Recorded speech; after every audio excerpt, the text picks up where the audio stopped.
ये सब संपूर्ण में आंदोलन चल रहा है, आज काफी दिन हो गए हैं और अभी उन्होंने कॉल की है कि 10 तारीख में 13 लोगों और दिल्ली कुछ ऐलान किया है। देखो, संयुक्त मोर्चा तो उसमें है नहीं और उनकी कमेटी जो निर्णय ले रही उनका अपना निर्णय है खुद का। हमारा ट्रेन रोकने का तो कोई प्रोग्राम नहीं है, ना आपस में कोई सलाह हुई।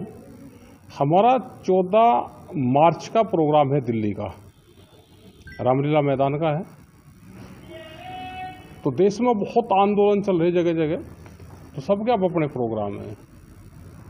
तो आपको कोई समर्थन नहीं है जैसे रेल लोगों? नहीं, हमारा नहीं है। संयुक्त मोर्चे का ट्रेन रोकने का कोई प्रोग्राम नहीं है।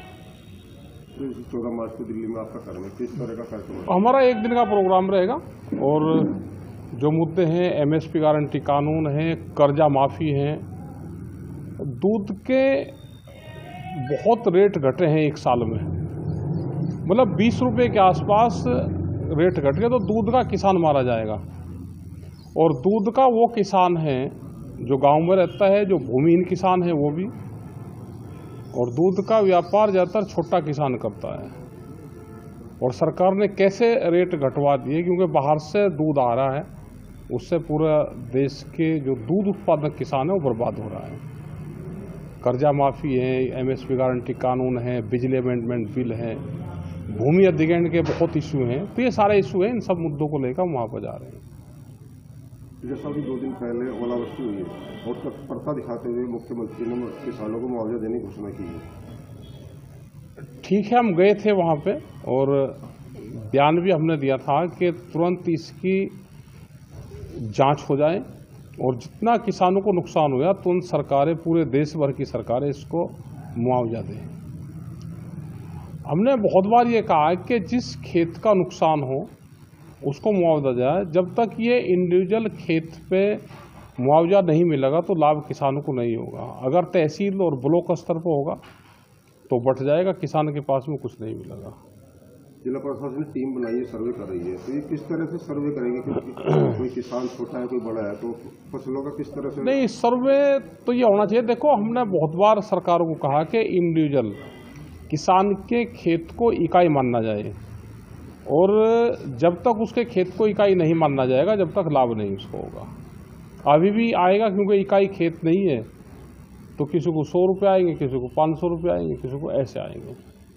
नुकसान एक आदमी का ज़्यादा होता है और जो वो बढ़ता है तो उसका जो वो है वो घट जाता है, क्योंकि वो बढ़ जाता है पूरे, उसमें जो रेशो है वो घट जाएगा। जिस किसान की एक जगह की फसल नष्ट हुई तो कितना नुकसान हुआ होगा? देखो, नुकसान ये है कि किस तरह की फसल है, कौन सी फसल है।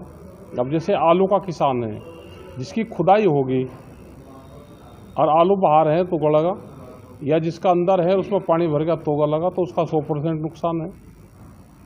गन्ने की फसल में कोई ज़्यादा नुकसान नहीं होता, लेकिन गेहूं की फसल है जो गिर जाएगा तो उसकी पैदावार घटेगी और उसमें लेबर कॉस्ट बढ़ेगी। आपके हिसाब से क्या निश्चित मुआवजा कोई होना चाहिए किसान? निश्चित नहीं, खेत को इकाई मानना जाए, वो फिर बंटवारा नहीं होगा। जैसे अगर पूरा एक ब्लॉक है और नुकसान हो गया 10 गाँव में और ब्लॉक में 35 गाँव, तो नुकसान भी उस गाँव उनमें बंट जाएगा, वो तो उसका रेशो कम हो जाता है। फिर इस सरकार को निर्धारित करना चाहिए कि मुआवजा ये सभी किसानों को दिया जाए। बिल्कुल करना चाहिए। हमने ये कहा कि जब तक इंडिविजुअल खेत को इकाई नहीं मानना जाएगा, जैसे गाड़ी है, हमने गाड़ी ली तो एक गाड़ी का इंश्योरेंस होता है, उसी खेत का इंश्योरेंस हो, खेत को इकाई मानना जाए, उसके पूरा सेक्टर बने और वो एकड़ या हेक्टेयर पे उसको उसकी माप है तो हेक्टेयर में उसको मपाई कर ले। और किसान के खेत को इकाई मान लोगे, एक किसान का खेत यहाँ है और दूसरा 3 किलोमीटर दूर है, एक का नुकसान नहीं हुआ, दूसरे का हुआ। सरसों की फसल और गेहूं की फसल ज़्यादा बर्बादी हुई है। सरसों की फसल में जो फसल पक रही है, जैसे इस साइड में है, आप जयपुर और इस साइड में आप चले जाओगे आगरा साइड में या नोएडा के ऊपर भी चले जाओगे तो वहाँ पे फसल कट रही है तो उसमें नुकसान है। हमारे यहाँ पे फसल भी पका हुआ आ रही, जो फसल नीचे गिरगी कटेगी तो उसमें नुकसान होगा। तो अलग अलग फसलों का अलग है और सरसों की अच्छी पैदावार है अब और नुकसान की भरपाई सरकार दे दे तो कुछ किसानों को राहत हो जाएगी।